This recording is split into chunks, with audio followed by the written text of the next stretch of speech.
할렐루야, 뉴라이프 한인교회 오신 여러분 환영합니다. 특별히 종료주일입니다. 다 같이 예배 시간 그리고 또 이번 한 주간 그 예수님의 십자가 고난을 생각하며 그 십자가 사랑을 고백하며 예배 자리에 나아가길 원합니다.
Mighty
전능하사 천지를 만드신 하나님 아버지를 내가 믿사오며 그 외아들 우리 주 예수 그리스도를 믿사오니 이는 성령으로 잉태하사 동정녀 마리아에게 나시고 본디오 빌라도에게 고난을 받으사 십자가에 못 박혀 죽으시고 장사한 지 사흘 만에 죽은 자 가운데서 다시 살아나시며 하늘에 오르사 전능하신 하나님 우편에 앉아 계시다가 저리로서 산자와 죽은 자를 심판하러 오시리라. 성령을 믿사오며 거룩한 공예와 성도가 서로 교통하는 것과 죄를 사하여 주시는 것과 몸이 다시 사는 것과 영원히 사는 것을 믿사옵나이다. 아멘. 다 같이 자리에서 일어나셔서 찬양하시겠습니다.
운명이어도 공허하지 않은 것은 예수 안에 난 만족합니다.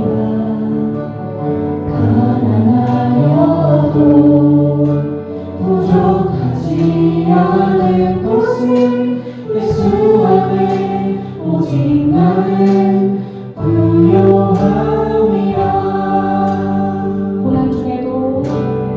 고난 중에도 견뎌낼 수 있는 것은 주의 계획 있기 때문이라. 실패하여도 일어설 수 있는 것은 예수 안에 오직 나는 승리합니다.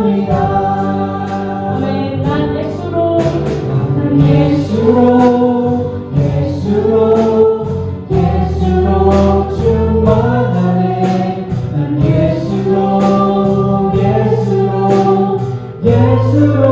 충만하네. 난 예수로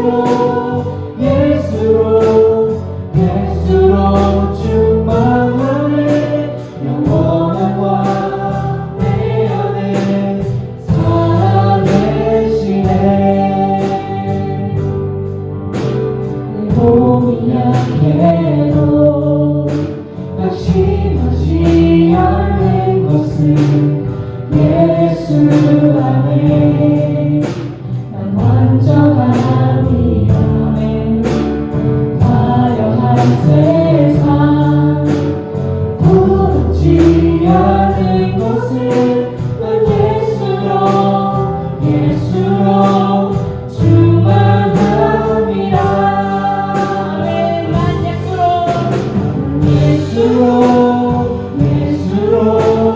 예수로 충만하네. 세상 모든 것들도 부럽지 않네.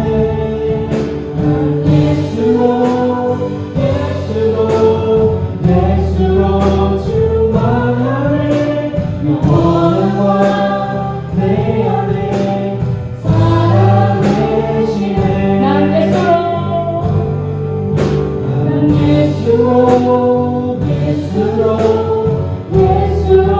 충만하네. 모든 풍파도 두렵지 않네. 난 예수로 충만하네. 영원한 왕 내 안에 살아계시네. 영원한 왕 내 안에 살아계시네.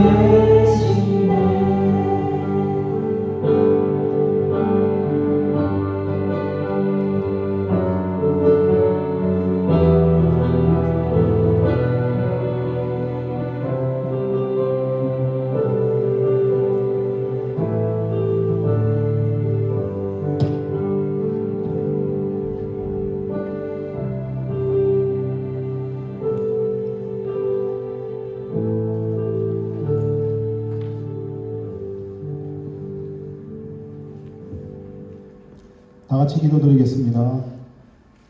하나님 아버지, 오늘도 귀한 주의 날을 맞이하여 세상으로 나가지 않고 주의 전에 나와 예배와 찬송으로 영광 돌리게 하시니 감사드립니다. 유라이프 한인교회 성도들 지난 한 주간 사건 많고 사고 많은 세상에서 이 모양 저 모양으로 보여주셨다가 이렇게 한자리에 모이게 하시니 감사드립니다. 주님, 고난주간이 시작되는 정유주일입니다. 주님은 우리를 구원하기 위해 고난의 길을 묵묵히 모든 걸 참아내셨습니다. 빌라도에 의해 채찍질 당하셨고 가시나무로 엮은 관을 쓰셔야 했고 자색 옷을 입힌 채 군인들의 손에 맞으셨고 굴욕적으로 사람들 앞에서 끌려다니 나오시며 십자가에 못 박으라는 구호를 들으셨고 빌라도에게 아무 대답도 주시지 않으셨고 하나님께 모든 고난을 돌리셨으며 묵묵히 자기 십자가를 지시고 십자가에 못 박히셨습니다. 예수님의 십자가 고난을 기억하며 주님과 다시 한번 인격적인 만남을 가지는 일주일이 되게 인도하여 주시옵소서. 세상살이 힘들고 퍽퍽하지만 고난을 묵상하게 하시고 이웃을 돌아보게 하시고 성도들을 위해 담임 목사님을 위해 교회를 위해 기도하는 한 주간이 되게 인도하여 주시옵소서.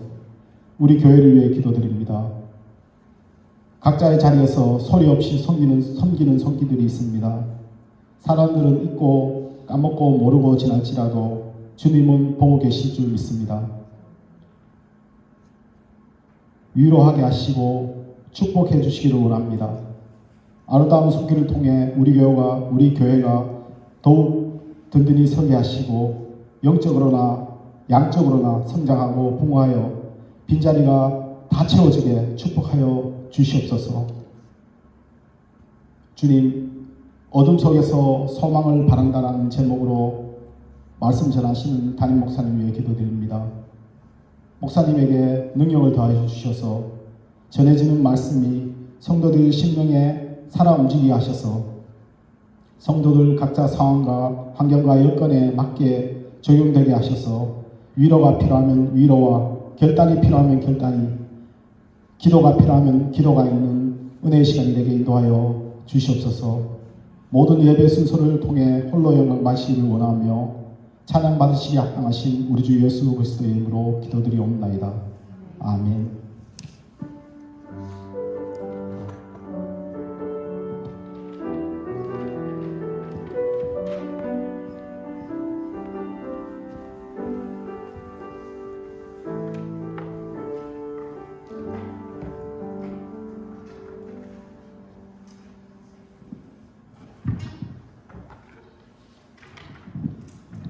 할렐루야. 오늘 예배 오신 여러분 주님의 이름으로 환영합니다. 우리 인사합시다. 좌우로 앞뒤로. 안녕하세요. 반갑습니다. 잘 오셨습니다. 오늘도 못 오신 분들이 몇 분 계시고 또 한국 방문하신 분들도 계십니다. 여러분 생각나시는 대로 아시는 대로 기도해 주시기 바랍니다. 오늘은 종료주일이고요. 그리고 오늘부터 고난주간이 시작됩니다. 특별히 성경 묵상하시면서 기도하고 또 주님의 고난을 묵상하면서 하나님과 더 가까이 가시는 시간이 되기를 바랍니다. 그래서 금요일은 굿 프라이데이, 성금요일로 예수님이 십자가에 달리신 날을 기념하는 날인데 6시에 우리 뉴라이프 교회 여기서 캐네디언 교회 예배가 있습니다. 저희가 같이 참석하기로 했고요. 그래서 함께 금요일 예배도 같이 하나님 앞에 드리면서 나갔으면 좋겠습니다. 그리고 부활절 아침은 새벽 예배가 7시에 교회 3층에서 있습니다. 그리고 예배 후에 간단히 아침 식사도 우리 회전도에서 준비한다고 합니다. 기억해 주시고요. 그리고 이제 예배는 또 오후 2시에 있습니다. 튀르키에 터키 지진이 있었는데 그 지진 재난 복구를 위해서 성금을 하기로 나부츠부두에 있는 한인교회들이 같이 이야기되었습니다. 그래서 다음 주에 헌금하실 때 특별 헌금 터키 지진 이렇게 기록해서 또 함께 하시면은 저희들이 작은 교회 한 교회가 이제 하면 별로 약해 보이지만 또 한인 교회들 또 3교회 4교회 같이 해서 또 헌금을 전달하기로 했으니까 같이 참여해 주시면 좋겠습니다. 영상 혹시 준비됐습니까? 네, 영상 좀 잠깐 볼까요?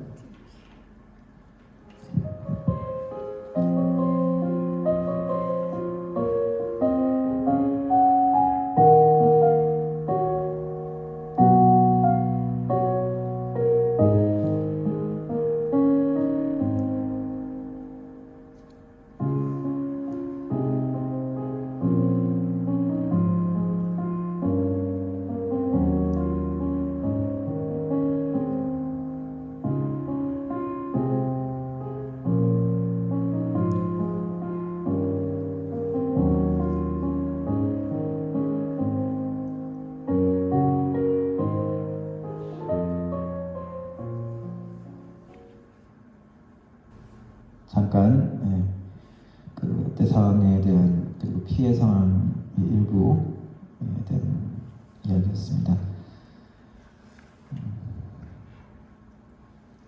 저희 그 교단에서도 이제 시리아 쪽에서 특별히 사용하시는 분들이 있는데 이번 그 이야기를 좀 전달받았습니다. 이번 그 성금은 어느 단체로 할지는 구체적으로 좀 아직 못 정했는데 그 모든 과정도 함께 기도하시면서 헌금해 주시면 좋겠습니다. 저희도 신방은 부활절 이후에 다시 재개하도록 하겠습니다. 그리고 오늘 방문하신 분 계십니다. 한국에서 여행 오셨다가 잠시 방문하셨다고 합니다. 원호원 형제? 반갑습니다.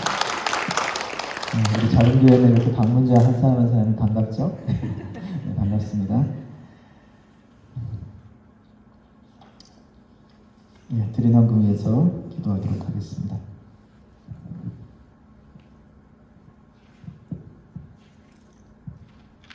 하나님 감사합니다. 주님의 날 우리가 함께 모여 또한 주님께 우리의 마음을 드리며 우리의 찬양을 올리며 우리의 삶의 고백을 주님 앞에 드립니다.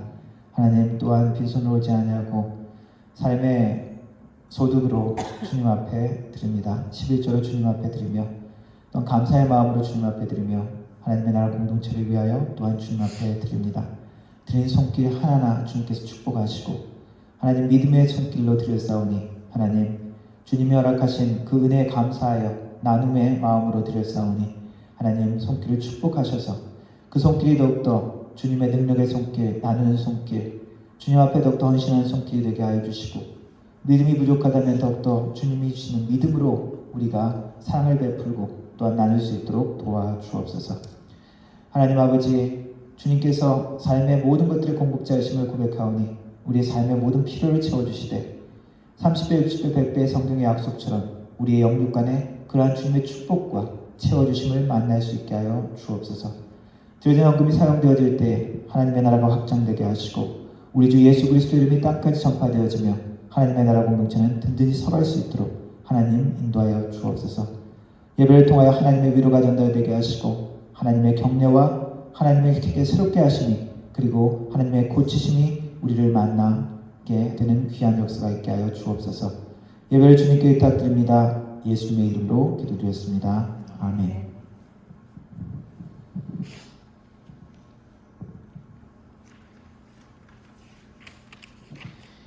오늘 말씀 봉독하도록 하겠습니다. 함께 일어나서 시편 143편 1절부터 6절까지 한글로 읽고 또 영어로 읽고 이렇게 하겠습니다. 자기 마더텅이 한글이신 분은 한글로 해주시고 그리고 또 영어가 편하신 분은 영어로 해주시면 되겠습니다. 여호와여 내 기도를 들으시며 내 간구에 귀를 기울이시고 주의 진실과 의로 내게 응답하소서.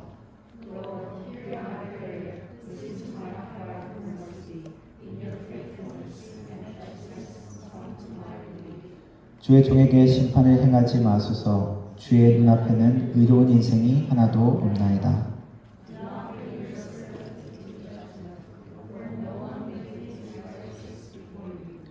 원수가 내 영혼을 핍박하며 내 생명을 땅에 엎드려 나로 죽은 지 오랜 자같이 나를 암흑 속에 두었나이다.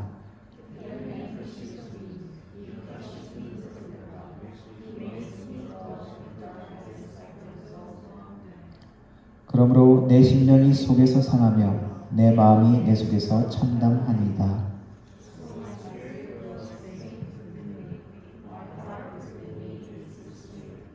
내가 옛날을 기억하고 주의 모든 행하신 것을 읊조리며 주의 손이 행하는 일을 생각하고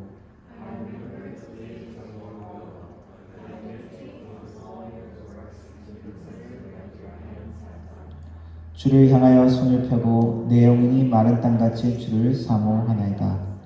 I spread out my hands to you. I thirst for you like a parched land. 아멘. 앉아주시기 바랍니다. 시편 12절까지 143편이 있습니다. 6절까지 읽었고요. 저희 시편 말씀 중에 특별히 사순절의 시편 7가지 참회시라고 명명된 7가지 시편을 나누고 있습니다.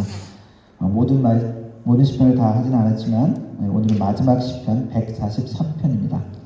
이 시편에도 저자에 대해서 다윗의 시편이라고 시편을 소개하는 글이 앞에 있습니다. 사실 시편의 한 반 이상은 다윗이 쓴 것으로 알려져 있습니다.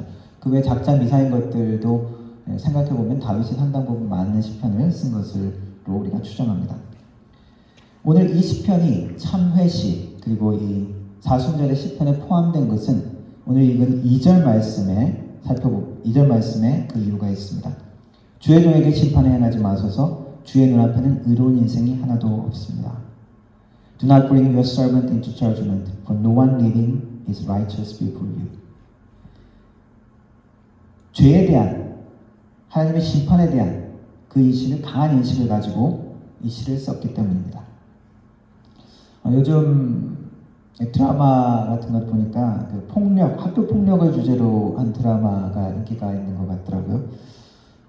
우리가 청소년들 문제를 생각하면서 심각하게 많이 생각하고 한국에서도 뭐 중2 그러면 제일 무서운 나이 무서운 시대라고 이야기를 하기도 하는데 그렇다면 조금 더 나이가 어린 그 아이들은 어떨까? 제가 여기 엘리멘터리 스쿨 선생님하고 이야기를 나눈 적이 있었는데 좀 나이 드신 이제 여자분이에요. 이야기를 나누는데 이 애들이 의외로 잔인한 면들을 많이 볼 때가 있다고 합니다. 잔인하고 좀 악한 것 같은 행동들이 애들인데 그런 얘기를 하더라고요. 좀 특이한 것이 있으면은 조금 서로 놀리고 어떤 때 이제 불리하고 뭐 생김새가 뭐 조금 뚱뚱하면 뚱뚱하다고 놀리고 조금 뭐 못생겼으면 못생겼다고 놀리고 뭐 머리 색깔이 다르면 머리 색깔이 다르다고 놀리고 뭐 어떤 걸 잘하면 그것도 잘한다고 막 놀리고 하여튼 애들도 그런 면이 있다라는 이야기를 들었습니다. 근데 한편으로 더 나아가서 우리가 이 아이들이 그럴 것 같지 않은 아이들이 어떤 범죄 사실을 들으면은 우리 사람들이 경악하죠. 2004년도 6월에 일본의 나가사키현 사세보라는 곳에 나침이라는 여학생이 초등학교 6학년인데 동급생 사토미라는 여학생을 커터칼로 살해한 사건이 있습니다. 이렇게 살해를 하고 피를 흘리고 죽을 때까지 기다리고 나서 나와가지고 사람들한테 이야기를 했다고 합니다. 2019년 12월 한국에서도 초등학교 5학년 이름은 안 밝혀졌습니다. A양 뭐 이렇게 나오는데 A양이 동급생 그 조 부모 아파트 복도에서 친구 B양을 칼로 수차례 쏘여서 살해한 사건도 있습니다. 이 경우에도 촉법소년 10세에서 14세 촉법소년이죠. 그래서 체포를 했지만 신문하고 바로 집으로 돌려보냈죠. 이런 이야기를 들으면 맹자 같은 사람이 주장한 성선설 사람은 본래 태어날 때 착한 마음을 가지고 있다라는 것이 과연 맞을까? 우리가 의심이 들죠. 어린아이가 물에 빠져서 위험하게 들어가면은 당연히 가서 구하는 게 그게 우리 사람이다. 그래서 우리 사람은 본래 다 착한 마음을 가지고 있다. 그게 이제 성선설에 대한 이야기입니다. 성경은 어떤 이야기를 할까요? 본래 하나님이 창조한 그 모습은 선한 모습이었습니다. 그러나 죄가 들어온 이후에 우리는 모두 죄악 가운데 그 영향력 아래 있다고 이야기하죠. 성경에서 말하는 죄는 하나님의 뜻에서 벗어나는 것을 의미합니다. 그래서 하나님의 본래 목적, 그 어떤 관역을 향해서 화살을 쏘았을 때 그 관역에 빗나가는 것, 그런 의미가 있습니다. 영어로 sin, iniquity, 그리고 transgression 이라는 그런 표현들입니다. 동물들은 윤리적 책임이 없습니다. 왜 그렇죠? 비슷하게 어린아이들, 14세 미만이 형사적인 어떤 범죄를 저질렀어도 책임이 없는 이유와 마찬가지입니다. 우리 아이들은 투표권이 없죠. 성인으로서 그런 권리가 제한되어 있습니다. 그 다 성인으로서 이 사회 구성원으로서 뭐 그런 것들을 다 누리지 못한다는 거죠. 하지만 거기에 대한 책임도 적은 것입니다. 성경은 하나님의 형상으로 지음받은 인간에게는 권한과 능력도 주셨고 동시에 책임도 주셨습니다. 그래서 죄에 대한 것들은 요즘 현대 사회에서는 사람들이 많이 인정을 안 하려고 이야기합니다. 그리고 뭐 포스트 모던 사회 이렇게 되면서 무엇이 정상인지 무엇이 비정상인지 애매한 시대가 되었죠. 어떤 그 유명한 전시회에 여러 가지 희한한 것들이 다 전시되어 있는데 신발이 딱 이렇게 오른쪽에 한 켤레가 이렇게 딱 있습니다. 아, 이런 것들도 참 요즘 전시되는구나 라고 생각을 했는데 알고 보니까 관광객 중에 한 명이 장난으로 신발을 이렇게 딱 놨다는 거예요.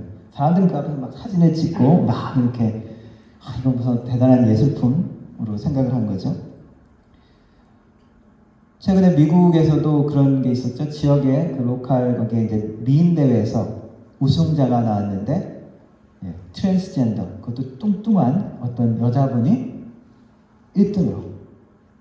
그래서 우리 인격적으로 뭐 어떤 사람들에 다 대해주는 건 다들 동의하지만은 미인 대회에 특별히 일부러 그렇게 뚱뚱하고 트랜스젠더를 뽑은 것들 참 시대가 지금 어떤 것들을 지향하는지 우리가 한번 생각해 보아야 합니다. 그래서 성경에서는 죄를 이야기하면서 구원에 대해서 이야기를 잘 설명하는 로마서에서 이런 이야기를 합니다.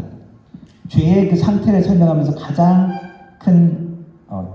가장 먼저 예로 든 것이 동성애에 대한 죄입니다. 남자들이 남자들끼리, 여자들이 여자들끼리 자신의 욕망대로 내어버려준 그러한 상태.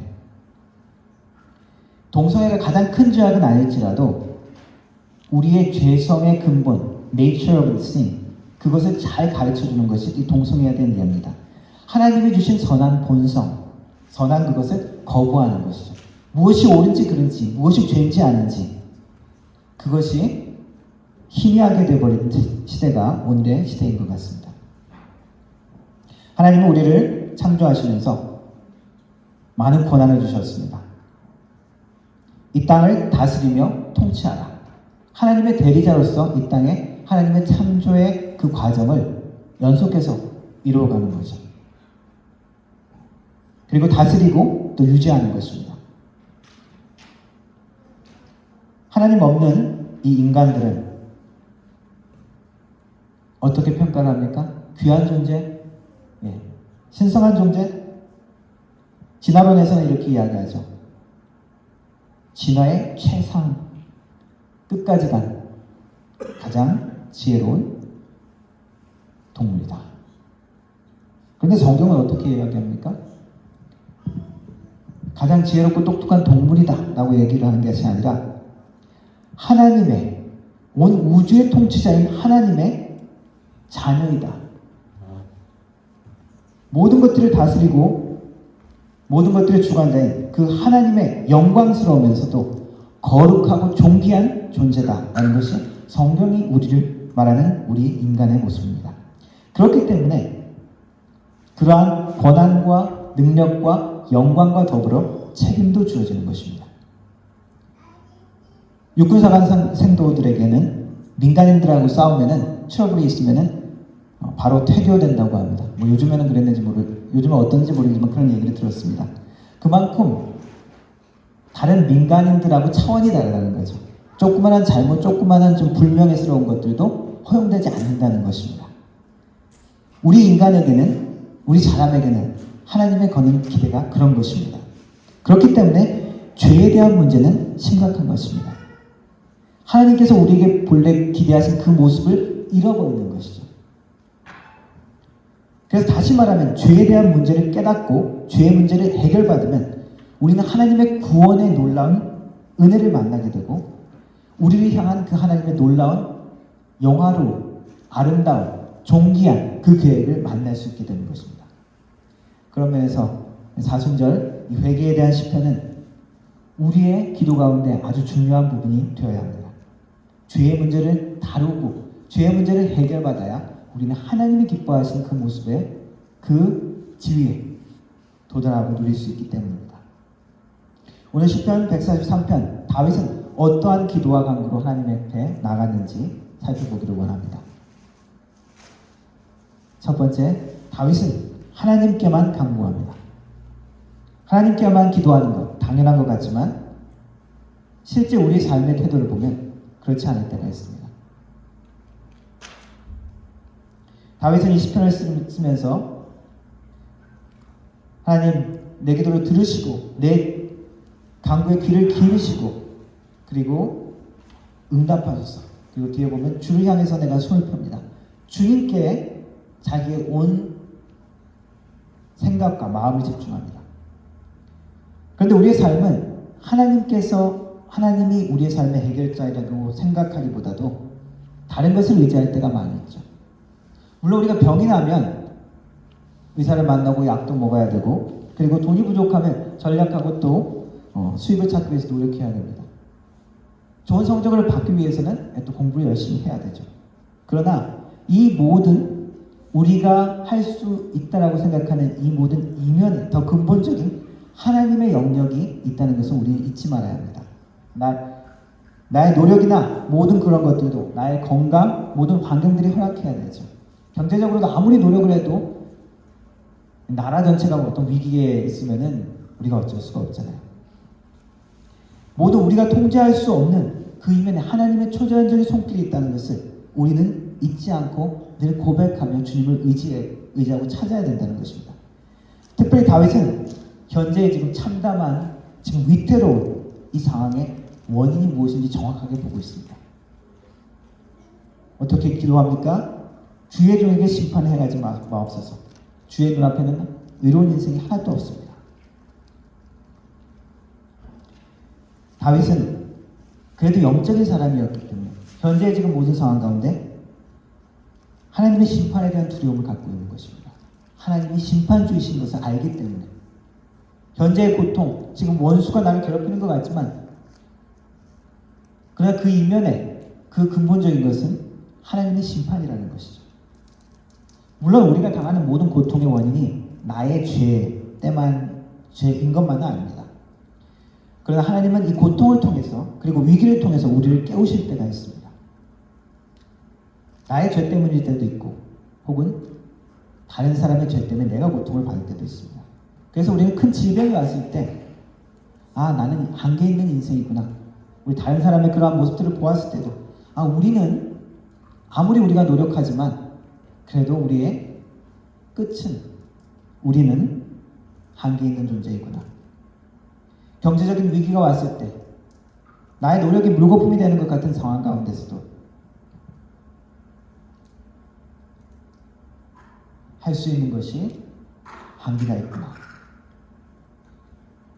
그리고 믿었던 신뢰의 관계가 배신당하고 깨어졌을 때 우리는 그럴 때마다 고백을 해야 합니다. 특별히 죄와 관련된 문제일 때는 우리가 재빨리 이것을 알아차려야 합니다. 나의 죄일 수가 있습니다. 그리고 또한 내가 아니라 우리 다른 사람의 죄 때문에 내가 고통받을 수도 있습니다. 우리 가족의 문제일 수도 있고요. 그리고 공동체의 죄 때문에 내가 고통당할 수도 있습니다. 다윗 왕 때에 가뭄이 들었죠. 나라에 큰 재난이 있었습니다. 그런데 그 재난의 원인이 무엇이라고 이야기합니까? 다윗이 잘못한 게 아니고 그리고 그 지금 왕국의 사람의 잘못도 아니고 그 이전에 사울 왕이 잘못한 그것 때문에 그 땅에 가뭄이 든 겁니다. 공동체에 된 거지. 왕국 공동체의 그 죄악에 대한 결과로 당하는 고통이었습니다. 욥은 시시때때로 하나님 앞에 나가서 기도하고 그리고 제사를 지내면서 자기의 죄가 혹시 하나님 앞에 자기의 죄를 용서받기 위해서 기도하고 혹은 자기 자녀들의 죄를 위해서 제사를 지내면서 기도를 했습니다. 많은 고통의 문제의 원인이 죄라는 것이죠. 다윗은 자신의 이 참담한 상태, 하나님의 심판이 두렵게 느껴지는 이 상태가 죄가 원인이라는 것을 바로 깨닫고 있었습니다. 그래서 주님 앞에는 의로운 인생이 없다라고 고백합니다. 이 고백이 신약에 누가 고백을 합니까? 사도 바울이 고백하죠. 로마서 3장 23절. 모든 사람이 죄를 범하였으므로 하나님의 영광에 이르지 못하더라. 사람은 존재론적으로 근본적으로 사람의 죄성에 대한 일을 언급하는 것입니다. 다윗이 지금 이렇게 죄에 대해서 이야기를 할 때 어떤 자신의 죄에 대한 괴로움을 인식했을 수도 있습니다. 바세바를 취하고 간음을 하고 그리고 자신의 부하 우리아를 죽였던 그 죄책이었는지 모릅니다. 아니면 하나님께 감사와 영광을 돌리지 아니하고 자신을 높이며 자신을 자랑하기 위해서 인구조사를 해서 심판을 받는 그러한 상황이었을지도 모릅니다. 구체적으로 명시되어 있지 않습니다. 특별히 다윗은 이 지금 상황의 괴로움이 원수 때문에 더 가중된다라고 이야기하고 있습니다. 그래서 이 모든 상황이 아무것도 할 수 없는 수렁에 빠져서 누군가 다른 이의 도움이 있어야만 벗어날 수 있는 암흑과 같은 상태로. 암흑 상태가 어떻습니까? 아무것도 보이지 않잖아요. 무엇을 해야 할지 모르는 거죠. 지난주에 나눴던 말씀처럼 수렁 같은 그런 깊음 가운데 빠진 그러한 심정으로 하나님 앞에 간구하는 것입니다. 이 상태에 오직 희망은 하나님밖에 없다는 것을 다윗은 정확하게 바로 지금 알고 하나님께 간구하는 것입니다. 이것이 우리에게 중요합니다. 이 시편의 위대함은 그리고 하나님 마음에 합한 사람이라고 하는 이렇게 이야기되는 다윗의 위대함은 바로 이것입니다. 모든 것들의 근본적인 해결책, 우리가 궁극적으로 간구하고 나아가야 될 대상은 하나님이라는 것입니다.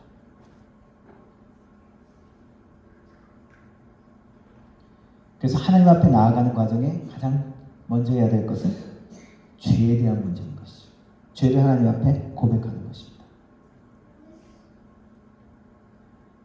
두 번째로 이 기도는 주님의 행하심을 기억하는 기도입니다. 5절 말씀에 내가 옛날을 기억하고 주의 모든 행하신 것을 읊조리며 주의 손을 행하는 일을 생각하고. 이 영어에서는 I meditate on all your works 그렇게 나와 있습니다. Consider what your hands have done. meditate, 묵상하다라는 것인데 우리 한글 성경 번역이 참 잘 된 것 같습니다. 읊조리며. 이게 본래 히브리 말의 본래 의미라는 것이죠. 묵상하다라는 말은 그 성경 구절을 계속 입으로 되뇌이면서 마음에 되새기는 것이죠. 옛적 주의 행하심을 기억한다고 고백합니다. 1절에 고백을 보면 다윗이 주님의 진실하심과 의로움에 호소하는 것이 있죠. 옛적에 행했던 하나님을 지금 간구하는 거죠. 그것을 좀 다시 나에게 보여주십시오. 다윗의 옛적 생활, 어떤 생활이었을까요? 마냥 좋고 행복한 시간이었을까? 목동 시절에 한가로이 양을 치던 그 시절을 이야기했을까? 그런데 보면은 그 양 치는 일이 그냥 노는 일은 아니죠. 때로는 곰과 사자와 싸우는 양들을 지켰습니다.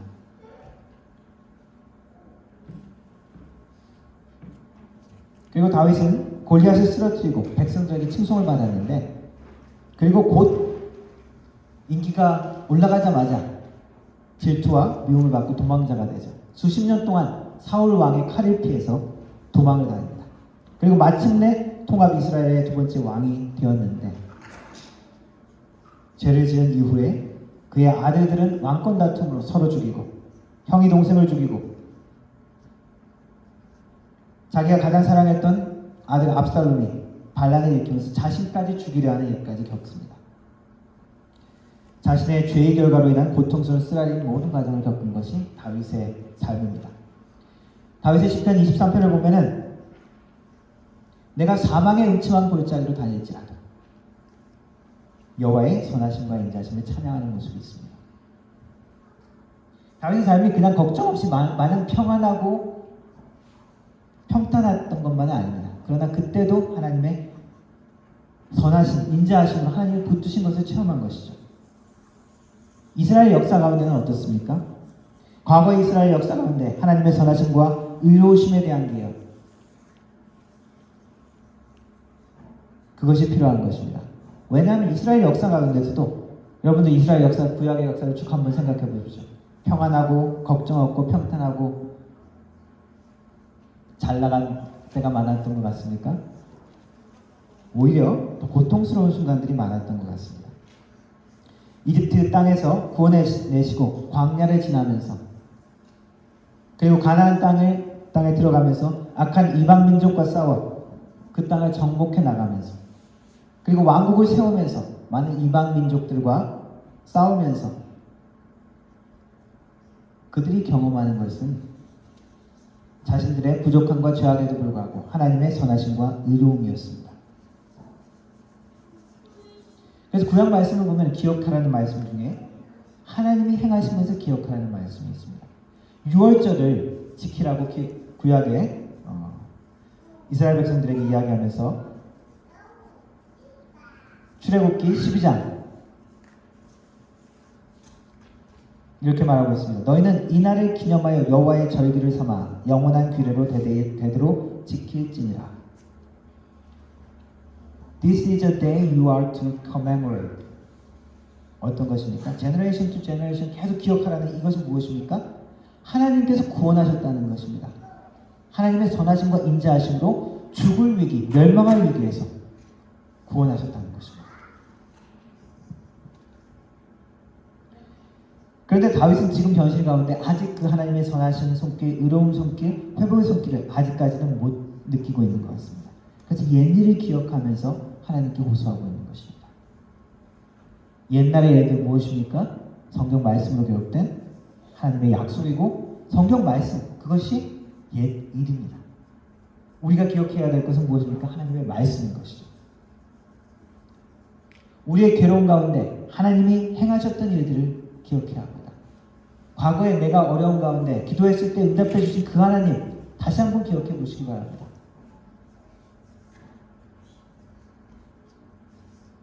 현재의 고난 가운데 현재의 괴로움 가운데 우리는 하나님의 신실하심과 의로움을 기억해내고 붙들고 있습니까? 아니면 불평과 원망과 쓴뿌리에 머물러 있습니까? 구약에서는 이스라엘 백성에게 하나님의 행하신 이스라엘 역사 가운데 행하신 일을 기억하라고 이야기하고 있죠. 신약에서는 특별히 어떠한 일을 언급하고 있을까요? 어떠한 것을 우리가 기억해야 할까요? 예수님이죠. 가장 중요한 것은 우리 예수님입니다. 예수님께서도 나를 기념하라, 나를 기억하라라고 이야기하십니다. 예수님께서 제자들을 모아놓고 6월절 식사를 하시면서 십자가에 달리기 전에 말씀하셨습니다. 잔을 주시면서 이 잔은 나의 피다. 빵을 나누시면서 떡을 나누시면서 이것은 나의 살이다 라고 이야기하셨습니다. 그러면서 이것은 너희를 위하여 주는 나의 피고 나의 몸이다. 이것을 행하면서 나를 기념하라. 나를 기억하라. 십자가의 사건은 주님께서 행하신 가장 아름답고 가장 위대하고 가장 능력 있는 사건입니다. 그 능력의 하나님을 우리는 기억해야 되는 것입니다. 주님의 십자가를 기억하는 것입니다. 우리의 모든 기도 가운데 주님의 그 행하심, 예수 그리스도의 행하심을 되새겨야 합니다. 마지막으로 이 기도는 여호와께서 주실 새 아침을 기다리는 기도입니다. 지난 시편 말씀처럼 파수꾼이 아침을 기다리듯이 간절한 사모함으로 하나님을 기다리는 것입니다. 6절 말씀에 주를 향하여, 오늘 말씀에는 손을 펴고 내 영혼이 마른 땅까지 주를 사모합니다. 간절한 마음으로 주님 앞에 기다림을 표현하고 있습니다. 읽지 않았지만 7절 말씀에는 여호와여 속히 내게 응답하소서. 내 영이 피곤하나이다. 주의 얼굴을 내게서 숨기지 마소서. 내가 무덤에 내려가는 자 같을까 두려워하나이다. 아침에 나로 하여금 주의 인자한 말씀을 듣게 하소서. 내가 주를 의뢰함이니이다. 내가 다닐 길을 알게 하소서. 내가 내 영혼을 주께 드리니이다. 아침을 기다리듯이 하나님을 기다리는 것이죠. 어둠 가운데 있을 때는 우리가 빛을 사모합니다. 빛이 필요합니다. 그러한 마음으로 하나님을 기다리라는 것입니다. 그러면서 다윗이 하나님의 얼굴을 숨기지 마소서라고 간구하는데, 특별히 왕 같은 존재가 얼굴을 돌린다, 얼굴을 돌아봐 준다라는 것은 은혜의 표현입니다. 은총, 돌아본다는 표현이죠. 구약에 에스더의 이야기가 있죠. 에스더는 페르시아 제국의 왕비로 있었던 유대인입니다. 그가 자기 민족이 죽을 위기에 처했을 때 제노사이드 당할 그런 일을 정보를 얻었습니다.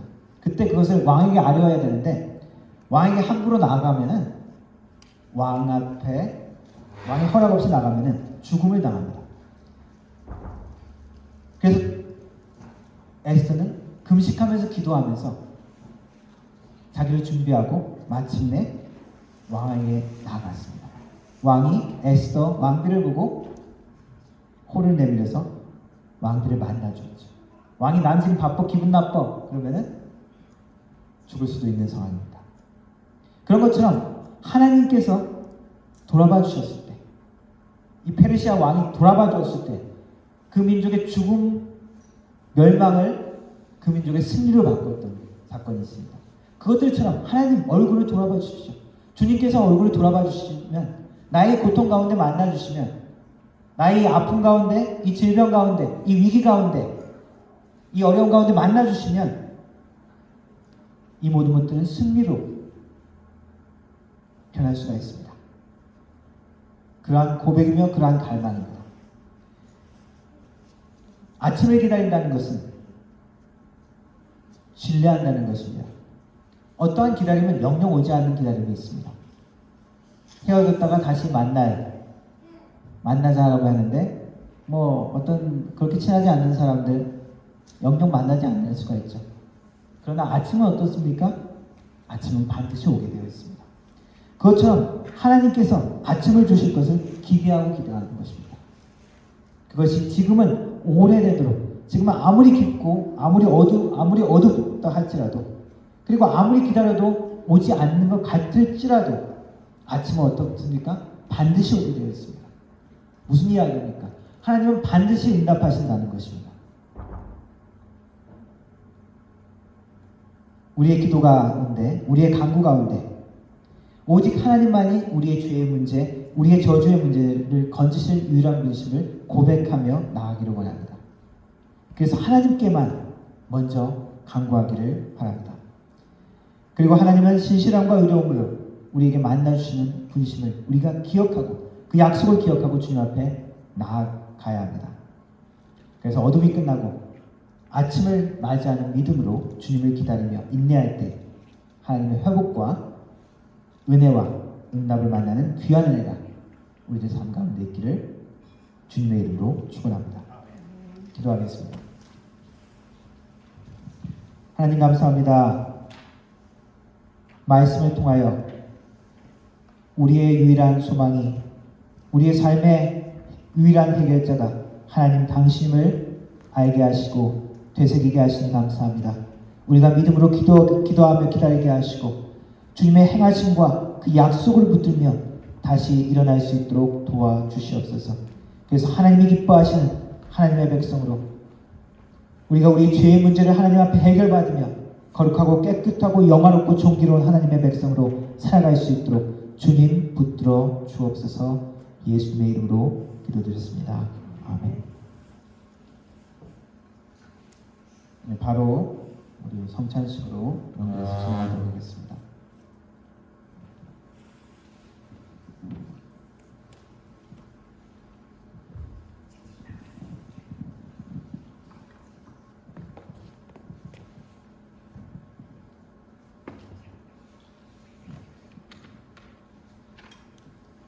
예, 성찬 예식은 주님께서 자신의 몸을 음식처럼 그렇게 비유하시면서 예수님을 나누는, 예수님을 우리가 기념하면서 그 몸에 함께 참여하는 기쁨과 또한 감사함으로 어떤 은혜로운 마음으로 주님 앞에 나아가는 그런 예식입니다.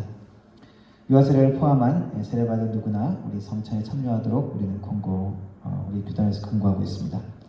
함께 찬양하도록 하겠습니다. 찬송가 150장 찬양하도록 하겠습니다.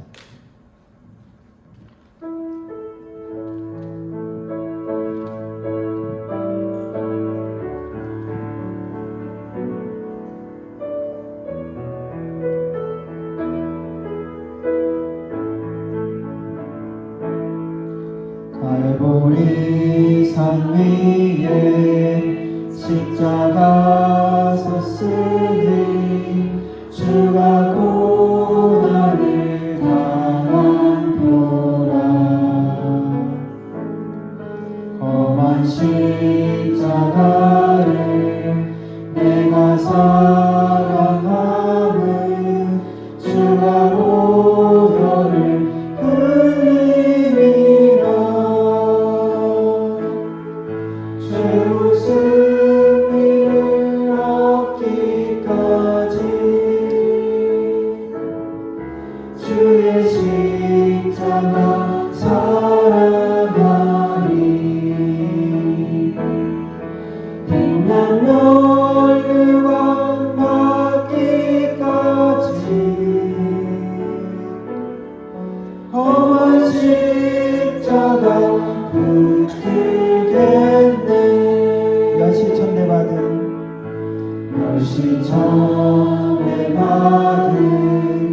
주의 십자가에 나의 마음이 끌리도다. 귀한 어린 양이 세상 죄를 지고 험한 십자가 지셨도다. 최후 승리를 얻기까지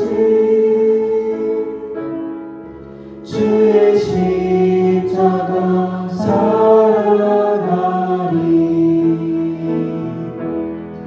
빛난 연료와 받기까지 험한 십자가 붙들겠네.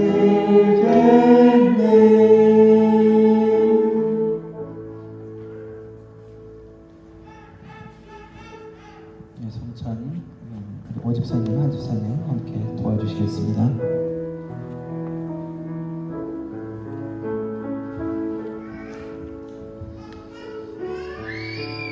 사도 바울의 말씀입니다. 고린도전서 11장에 내가 너희에게 전한 것은 주께 받은 것이니 곧 주 예수께서 잡히시던 밤에 떡을 가지사 축사하시고 떼어 이르시되 이것은 너희를 위하는 내 몸이니 이것을 행하여 나를 기념하라 하시고 식후에 또한 그와 같이 잔을 가지시고 이르시되 이 잔은 내 피로 세운 새 언약이니 이것을 행하며 마실 때마다 나를 기념하라 하셨으니 너희가 이 떡을 먹으며 이 잔을 마실 때마다 주의 죽으심을 그가 오실 때까지 전하는 것이니라.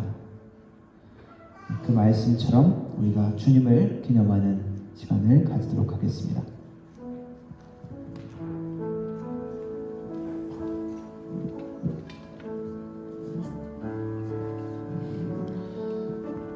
성찬 키트를 받으시면 같이 받으시고 묵상하시는 가운데 나중에 제가 같이 먹겠습니다 할 때 같이 드시면 되겠습니다.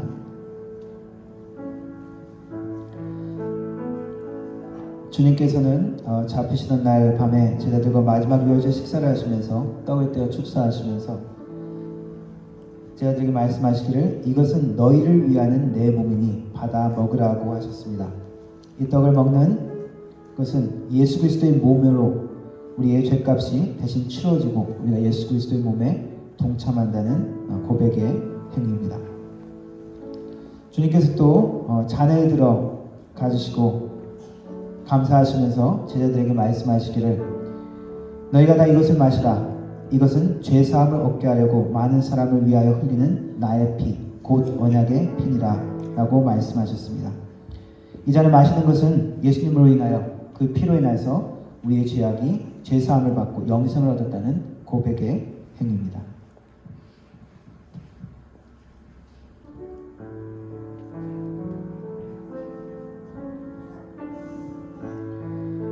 예수께서 이르시되 나는 생명의 떡이니 내게 오는 자는 결코 줄이지 아니할 터이요 나를 믿는 자는 영원히 목마르지 아니하리라. 이 말씀을 묵상하시면서 성찬 키트 함께 나누시고 먹으시기 바랍니다.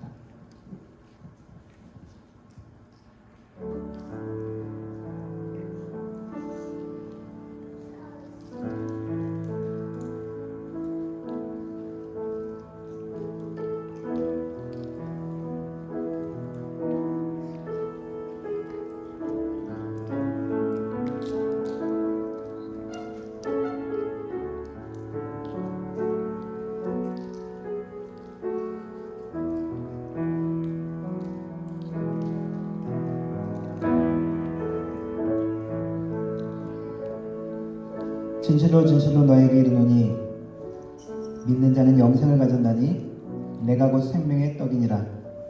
너희 조상들은 광야에서 만나를 먹었어도 죽었거니와 이는 하늘로서 내려오는 떡이니 사람으로 하여금 먹고 죽지 않게 하는 것이니라.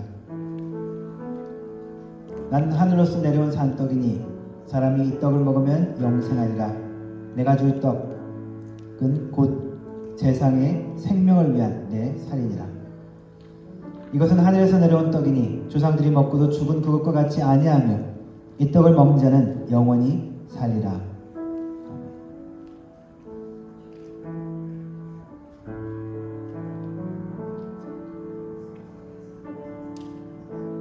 우리가 떼는 떡은 그리스도의 몸에 참여함이 아니냐.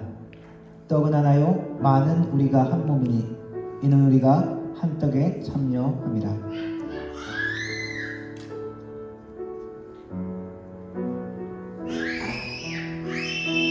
예수께서 이르시되 내가 진실로 진실로 너에게 이르노니 인자의 살을 먹지 아니하고 인자의 피를 마시지 아니하면 너희 속에 생명이 없느니라.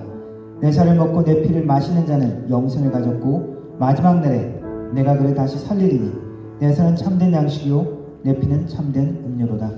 내 살을 먹고 내 피를 마시는 자는 내 안에 거하고 나도 그의 안에 거하나니 살아계신 아버지께서 나를 보내시매 내가 아버지로 말미암아 사는 것 같이 나를 먹는 그 사람도 나로 말미암아 살리라. 아멘.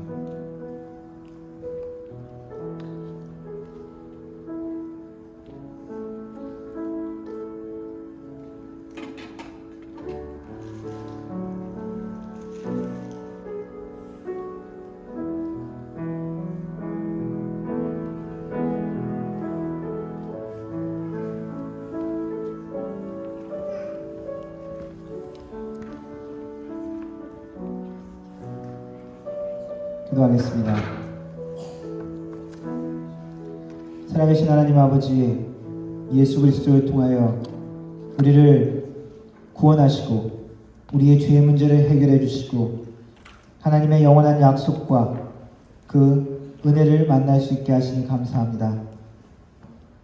우리가 예수님의 그 희생을 기억하면서 또한 함께 나눌 때 우리도 주 안에서 하나됨을 다시 한번 기억하며 주님의 공동체 가운데 예수님을 기념하며 예수님의 사랑 가운데 행할 수 있도록 주님 도와주옵소서.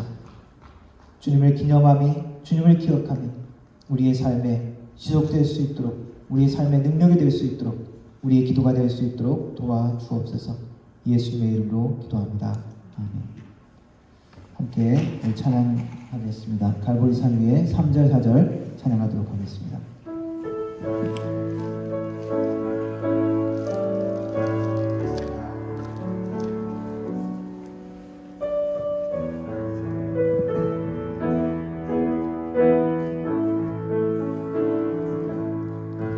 험한 십자가에 주가 흘린 피를 믿는 마음으로 바라보니 나를 용서하고 내 죄 사하시려 주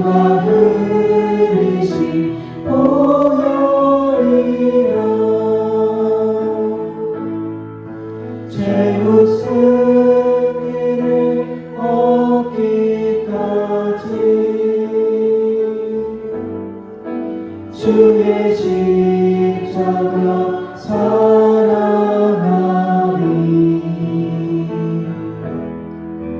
빛난 연유가 하기까지 험한 십자가 붙들겠네. 주님 예비하신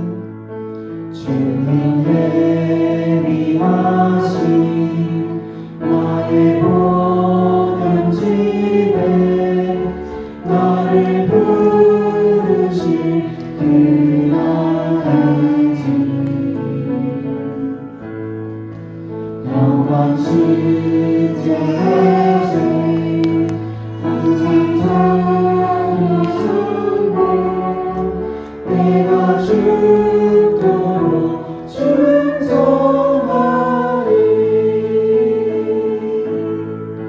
최후 승리를 얻기까지 주의 십자가 사랑하리.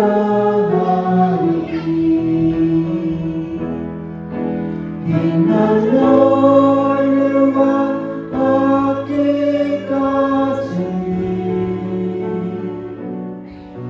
험한 십자가 붙들겠네.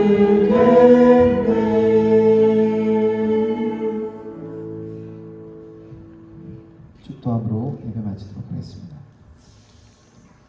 지금은 우리 주 예수 그리스도의 은혜와 성부 아버지 하나님의 놀라우신 사랑과 성령 하나님의 위로교통 충만하신 은사가 하나님만이 우리의 구원자이시며 주님을 기억하며 주님 앞에 나아가며 기다리기를 다짐하는 머리 숙인 모든 성도들 머리 위에 그 가정과 일터 위에 사업 위에 교회 위에 영원 무토록 함께 하실지어다.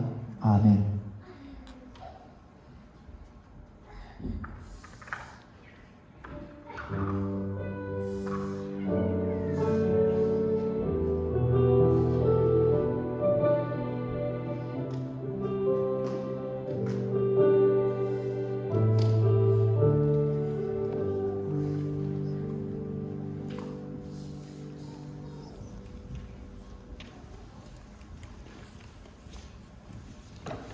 예배를 마쳤습니다. 이번 한 주간도 승리하는 한 주 되세요.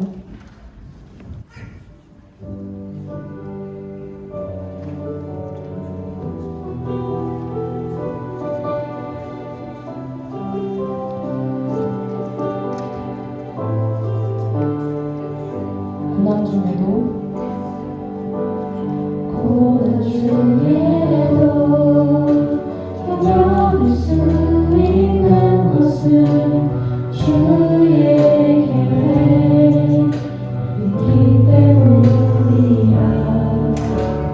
실패하여도 일어설 수 있는 것은 예수 안에 오직 나는 승리하리라. 내 몸이 약해도 다시 멈지 않는 것은 예수 안에 완전하리라.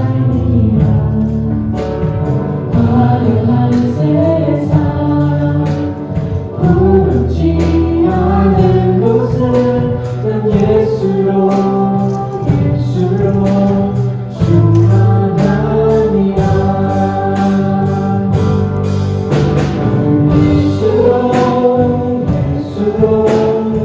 예수로 충만하여 내 모든 것들로 부럽지 않네.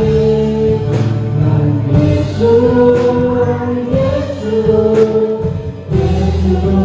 충만하네.